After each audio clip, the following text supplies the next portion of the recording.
Good afternoon, dear students.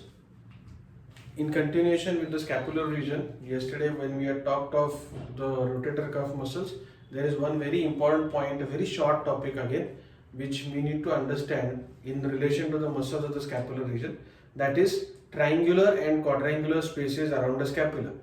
Now, what is this concept of triangular and quadrangular spaces is that there are muscles which are going to arise from the scapula and go to the humerus, and with these muscles and the humerus there are three spaces which are created around the scapula, and these spaces are the triangular spaces and the quadrangular spaces. So these are very important anatomical spaces which are there around the scapula, which have important structures in them. So we need to understand them properly so that we can understand their clinical importance. So the topic for today is triangular and quadrangular spaces around the scapula. Okay. Now, what is important here is we'll go very simple. We will make this topic very simple. It's a very simple topic, and I hope with by following how the way I am going to teach you, everybody will be able to grasp this topic very soon. So, what is how are these spaces? We have to draw a very simple diagram. Draw one straight V like this, and another V which is like this. Okay, so these two V's will give you the three spaces which we are going to talk of: the first space, the second space, and the third space. So this space number 1 is called upper triangular space. The space number 3 is called lower triangular space, and space number 2 is called quadrangular space. Okay, now we have to label this diagram now. What is this? This muscle is teres minor, upper part. This upper boundary is teres minor. Then here at the lower part you have teres major. So this is teres minor, this is teres major. This is the long head of triceps. Long head of triceps. And this is the humerus. So I'll repeat now. This diagram has become too messy. So this is the upper triangular space, this is the quadrangular space, and this is the lower triangular space. How are these spaces? These spaces are going to lie between the teres minor above, teres major below, long head of triceps on the medial side, and the humerus on the lateral side. Now there are two important things about the humerus which you should understand, that this part of the humerus is called as surgical neck of the humerus. And here this is the part of the humerus at the level of the shaft of the humerus at the level of the radial groove. Okay, so I hope you have understood how the diagram is labeled. Okay, now we'll keep these labelings here and we'll go ahead to understand each space separately now. Okay, so I'll label this one more time here. This is teres minor, this muscle is teres major, and this is the humerus. Okay, now we'll talk about each space 1, 2 and 3. Okay, now what you have to talk about each space?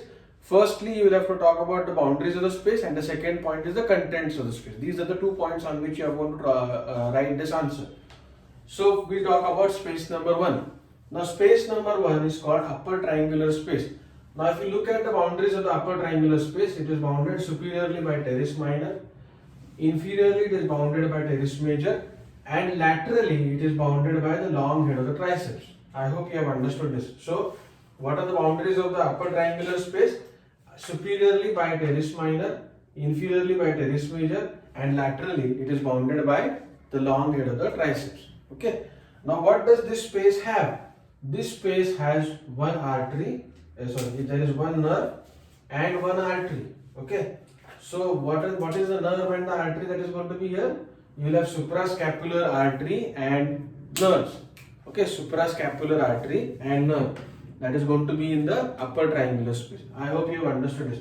I will repeat: upper triangular space boundaries will be superiorly teres minor, inferiorly teres major, and laterally long head of the triceps. And the content of this will be suprascapular vessels and nerves. Okay.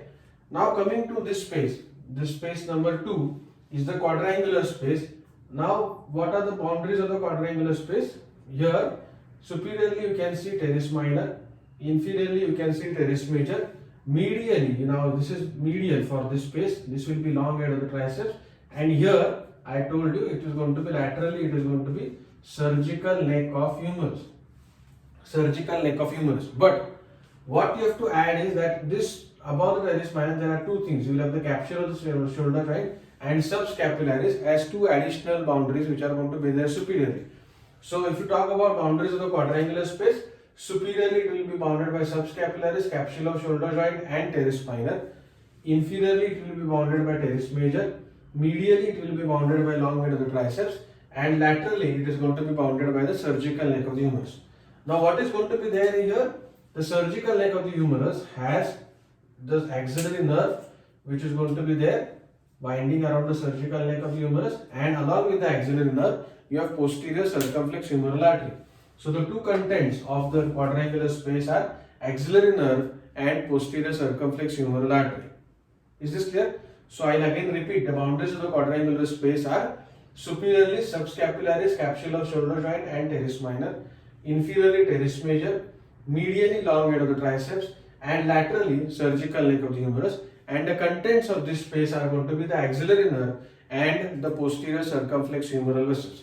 Okay. Now coming to the last space. The last space is the lower triangular space. What are the boundaries of this lower triangular space? Now you can see superiorly there is teres major, medially it will be long head of the triceps, and laterally will be the shaft of the humerus at the radial groove. Laterally will be shaft of the humerus at the radial groove. Now radial groove, you know what are the contents of the radial groove? Radial groove will have the radial nerve, which is the most important content, and along with the radial nerve you will have profunda brachii artery.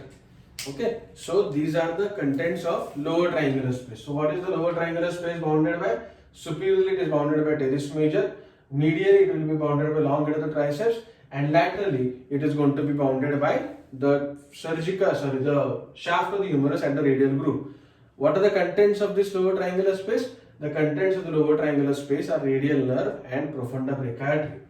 So this is a very short topic, as you can understand, very simple also. Three spaces because of the muscles and the humerus, which are called as triangular and quadrangular spaces. So very short topic, very simple topic, a very simple diagram. You can follow this diagram and draw this diagram in the exam also. So please follow the video carefully, understand the video, and request one more time to please watch the videos carefully, watch it till the end, give your comments, please like and subscribe my channel. Thank you.